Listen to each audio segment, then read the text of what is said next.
Ada satu sosok yang nakal yang mengejar Pak Cecep dan Mira. Kepalanya terbalik dari tubuhnya, lidahnya menjulur hingga ke perut, matanya melotot, hampir copot ke lantai. "Mira, ini ibumu, Nak."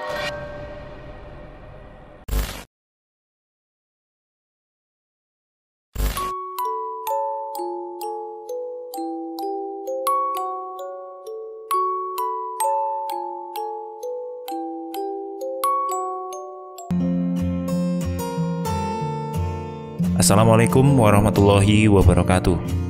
Teman-teman, untuk direkam. Saatnya kita lanjutkan cerita dari Restu Wiratmaja, Santet Mantan Istri. Sebagai dukungan teman-teman, klik tombol subscribe, like, dan juga komen ya.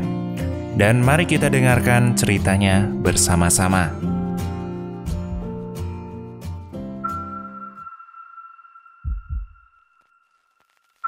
Weh, Wan, kok hilang? Ikhwan melanjutkan perjalanan menuju rumah sakit. Ikhwan enggan memberitahu mengenai kejadian yang baru saja terjadi. Akhirnya mobil sampai di rumah sakit. Jim, kamu bawa ibu ke ruang IGD ya, biar aku saja yang di sini. Dah, kenapa Wan? Pocong itu masih ngikutin lu. Udah, kamu bawa ibu ke ruang IGD dulu. Pocong yang ngelukain ibu ya Wan? Tanya Sajim. Pocong itu kiriman Jim, jadi dia harus diusir dulu. Namun itu juga belum cukup sebelum tuannya tertangkap. Tapi gimana kamu bisa tahu? Ikhwan membuka pintu mobil. Dia memanggil suster untuk membawa kursi roda. "Sus, tolong bawakan ibu teman saya ini ya. Dia sedang pendarahan parah. Cepat ya, Sus." "Baik, Pak, baik," jawab suster. "Jim, tolong angkat ibu," pinta Ikhwan. Sajim membuka pintu. Dia mengangkat tubuh Bu Ulfah. "Kamu jaga ibu ya sebentar ya. Wan, kamu jangan lama-lama ya. Sebentar kok, nanti saya bakalan nyusul." Sajim pun membawa Ibu Ulfah menggunakan kursi roda bersama suster. Ruangan gang dituju memang IGD. Pendarahan Bu Ulfah tidak mau berhenti. Ikhwan menuju sebuah pohon besar dekat rumah sakit itu. "Heh, kau suruhan siapa?" tanya Ikhwan terhadap sosok yang diyakini mengikuti Bu Ulfah dan juga Sajim. Sosok itu hanya diam. Kepalanya digerak-gerakkan ke kanan dan ke kiri seolah sedang mengejek Ikhwan. "Kenapa kamu terus mencampuri urusanku, Wan?" tanya seseorang dari belakang. "Hah, akhirnya kamu datang juga. Jangan menengok ke belakang. Kita harus berbicara seperti ini sampai kusuruh kau boleh menengok," ucap orang itu. "Kamu tahu kan? Sejak Farah tahu sifat asli kamu, aku ingin sekali membunuhmu. Apalagi kau mempermainkan seseorang untuk menyerang keluarga orang yang tak bersalah," jelas Ikhwan. "Dia yang meminta sendiri untuk menyerang keluarganya. Aku adalah wadah baginya. Pocong, tuyul, apalagi yang akan kau kirimkan kepada keluarga Sajim?" teriak Ikhwan. "Ya, kalau semuanya ada 100 penjaga yang telah mengawasi keluarga Sajim. Dan kau tahu, bayaran seperti itu tidak mudah," ucap seseorang itu dari belakang. "Malik, apakah kamu masih menyukai Novi, istri Sajim?" Orang yang dimaksud oleh Sajim dan Ikhwan datang langsung ke rumah sakit dan mengawasi segala pergerakan Sajim. Orang itu adalah Malik. Wan, jika kamu tidak mencampuri urusanku, sekiranya langkahku sudah selesai. Dan aku akan membunuhmu hingga keluarga Sajim aman." Pocong itu menghilang bersama dengan kabut yang muncul dari tempat dia berdiri. Ikhwan langsung menoleh ke belakang, dan benar saja, dia sudah lari. Ikhwan langsung berlari menuju ke arah kamar Bu Ulfah untuk meyakinkan keadaan mereka berdua baik-baik saja. Setelah sampai, dia mendapati Sajim sedang berada di depan kamar.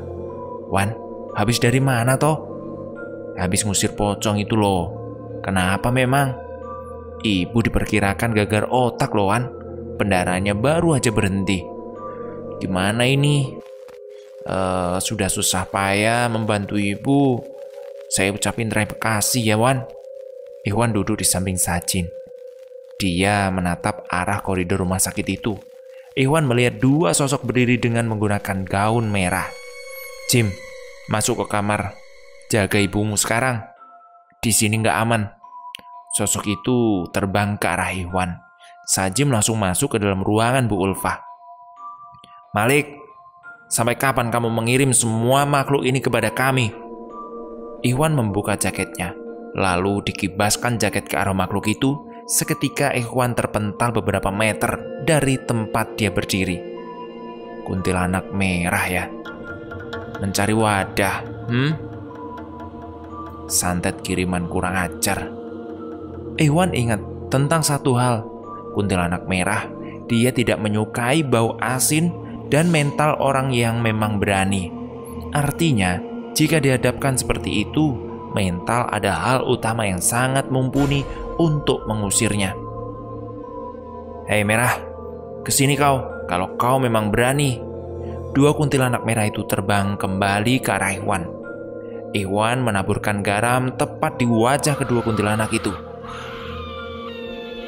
Akhirnya, mereka merasakan kesakitan dan pergi menebus langit-langit ruangan. Jika ada 100 makhluk yang dikirimkan Malik, berarti tinggal 96 lagi makhluk yang belum tampak. Aku tahu, pasti mereka sedang memperhatikan keluarga Sajim dan Bu Ulfah. Dia pun melangkah kembali menuju ruang Bu Ulfah untuk mengetuk pintu. "Jim, keluar Jim." Sajim membuka pintu. Dia menengok ke kanan dan ke kiri. Tadi ada suara mengerikan. "Apa itu, Wan?" "Bukan siapa-siapa. Kita kayaknya harus berjaga seharian, mengingat ibumu akan dijadikan wadah untuk mereka." "Wadah apa toh, Wan?" Ikhwan pun mempersilahkan Sajim duduk di kursi depan kamar. "Ibumu muslimah yang taat. Namun ibumu juga menjadi sorotan bagi makhluk halus karena mereka membutuhkan wadah untuk menyerang keluargamu. Ini benar-benar kiriman ya, Wan." "Malik yang mengirim ini semua. Jumlahnya ada 100 makhluk seperti mereka yang sekarang sedang mengawasi kita semua." 100? Ya, totalnya 100. Kini tinggal 96 makhluk lain yang belum diketahui keberadaannya. Sajim memegangi kepalanya. Dia amat pusing menyikapi permasalahan ini. Terus apa solusinya supaya mereka tidak mengganggu keluargaku lagi? Hentikan Malik atau rebut kembali Novi. Keduanya saling berhubungan. Malam itu juga mereka terjaga melindungi Bu Ulfah. Sosok-sosok lain masih berkeliaran di sekitar rumah sakit. Mereka adalah suruhan Malik. Malik memang bersekutu terhadap dukun yang memang benar-benar ingin merebut Novi dari genggaman Ikhwan. Kita berada di rumah Bu Ulfah, Amira, dan Pak Cecep. "Kek, nenek kemana?" tanya Amira. "Nenek lagi di rumah sakit. Amira tidur sama kakek malam ini ya." "Iya, Kek." Amira pun membawa boneka kelinci kesukaannya ke kamar. Pak Cecep mengikutinya dari belakang. Pak Cecep baru datang dari tempat Pak Kiai yang mampu memberikan solusi dari masalah ini. Tampaknya dia juga merasakan hawa yang tidak menyenangkan di rumah ini. Tiba-tiba hawanya menjadi panas, pengap, dan penuh bau yang bermacam-macam. Dimulai dari bau busuk, melati, bahkan ada yang bau pandan. Amira, sini duduk dekat kakek," ucap Pak Cecep. "Kek, kok di depan jendela ada orang yang ngeliatin kita ya?" "Emangnya siapa itu, Kek?" tanya Amira sambil menunjukkan ke arah jendela. "Jendela yang mana?" "Itu loh, Kek, punggungnya berlubang. Katanya mau ngajak Mira main malam-malam. Hush, udah. Amira merem matanya. Itu bukan orang, itu tuh setan, Mir. Amira takut, kek. Tenang. Kan ada kakek yang tentu bakal jagain Mira terus di sini. Benar saja, beberapa sosok masih mengintai rumah Bu Ulfah yang hanya ditempati oleh Pak Cecep dan Amira. Bau busuk itu berasal dari sosok sundel bolong yang ingin mengajak Amira bermain. La haula wala quwata illa billah, ucap Pak Cecep dalam hati. Suara tawa dari luar kamar membuat Amira ketakutan. Kek, suara apa itu? Tanya Amira yang tidak bisa tidur. Udah, tidur. Kamu hafalkan surat An-Nas, Al-Falaq, atau ayat kursi? Mira hafal, kek. Udah ya, dibaca di dalam hati ya, Mira. Mira pun memejamkan matanya sembari meletakkan kedua tangannya ke depan. Suara tawa itu masih saja terdengar di telinga Pak Cecep dan Amira. Kata Kiai Soleh, kalau ada kuntilanak, pergilah ke pojokan ruangan. Namun aku khawatir dengan Amira, ucapnya. Lambat laun Amira tidur, tangannya masih mengepal kuat. Pak Cecep lalu bangkit dan membereskan sarungnya. Dia menuju ke pojokan ruangan untuk mengusir seluruh makhluk halus yang ada di rumahnya. Pak Cecep menenangkan hatinya. La haula wala quwata illa billah. La haula wala quwata illa billah, ucapnya dengan keras. Dia pun membaca surat An-Nas 3 kali tanpa bernafas. Setiap di akhir kalimat minal jinnati wan nas, Pak Cecep menekankan bacaan itu. Hal ini berguna untuk menghancurkan seluruh sosok yang berada di sekeliling rumahnya. Tawaan kuntilanak itu berubah menjadi suara rintihan kesakitan. Sundel bolong yang berada di depan jendela kini meninggalkan kabut yang pekat. Sekali lagi bacaan itu ditekankan, jeritan demi jeritan terdengar keras hingga membuat kepala Pak Cecep merasa pusing. Dia pun segera menuju tempat Amira untuk melindunginya dari suara aneh itu. Amira menangis keras. Kek, kakek, Mira takut, kek. Udah, takut kenapa tuh, Mira? Tadi Mira mimpi kalau bapak disiksa tangannya sampai berdarah-darah. Om Iwan juga, mulutnya penuh dengan belatung. Mira takut, kek. Ini bukan sebatas mimpi biasa. Mimpi itu mengarahkan kepada Sajim dan juga Ikhwan. Pak Cecep mulai kecolongan. Anaknya yang berada di rumah sakit, bagaimana dia? Mungkin saja Sajim dan Ikhwan akan terkena serangan ini. Ikut kakek ke rumah sakit mau? Iya, kek. Mira mau peluk bapak. Mira kangen bapak, kek. Ya sudah, tapi kalau keluar dari kamar nanti merem ya. Soalnya banyak setan. Paham kan maksud kakek? Iya, kek, iya. Mira paham. Pak Cecep pun mengambil beberapa salin untuk Mira. Jika nanti dia akan menginap di rumah sakit tentunya. Dia juga mempersiapkan persiapan logistik lainnya.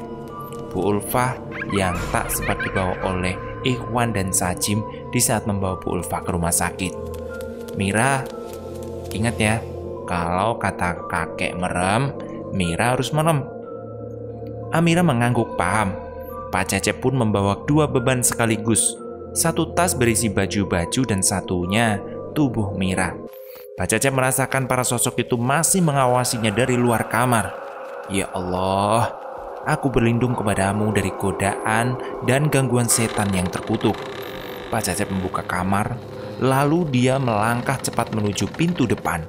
Benar saja, segerombolan makhluk halus sedang berdiri di depan kamar dan ruangan lainnya. Ya Allah, banyak sekali setannya, ucap Pak Cecep dengan lirih. Sosok itu memiliki bentuk yang sangat buruk.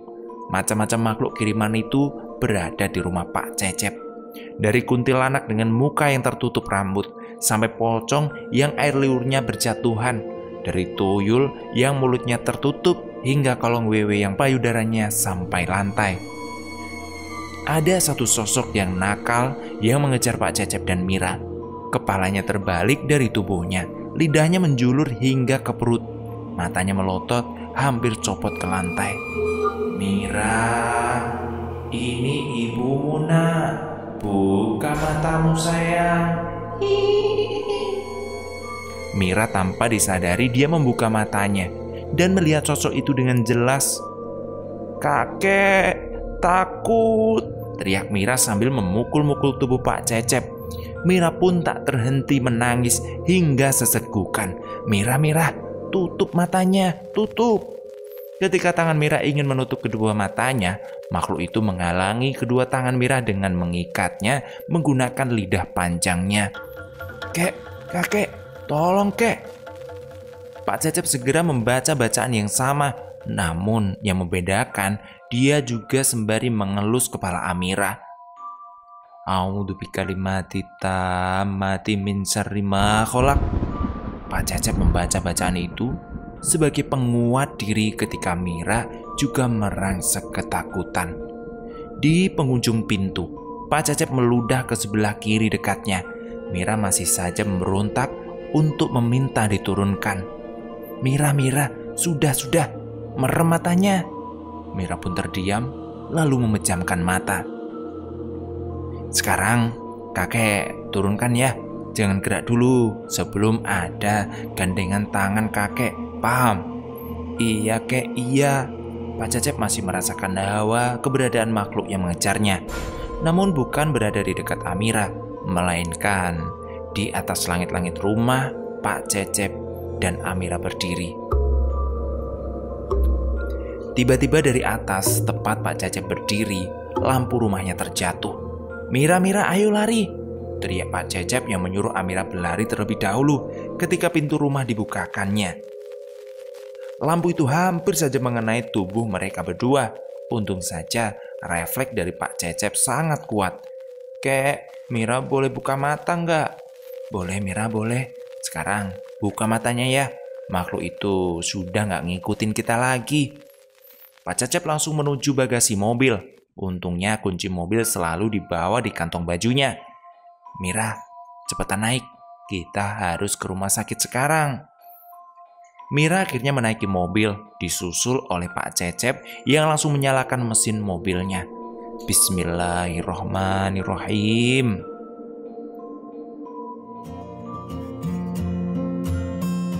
Sudah dulu ya ceritanya. Besok kita lanjutkan lagi. Terima kasih sudah mendengarkan kami. Terima kasih buat restu Wiratmaja. Sampai jumpa. Assalamualaikum warahmatullahi wabarakatuh.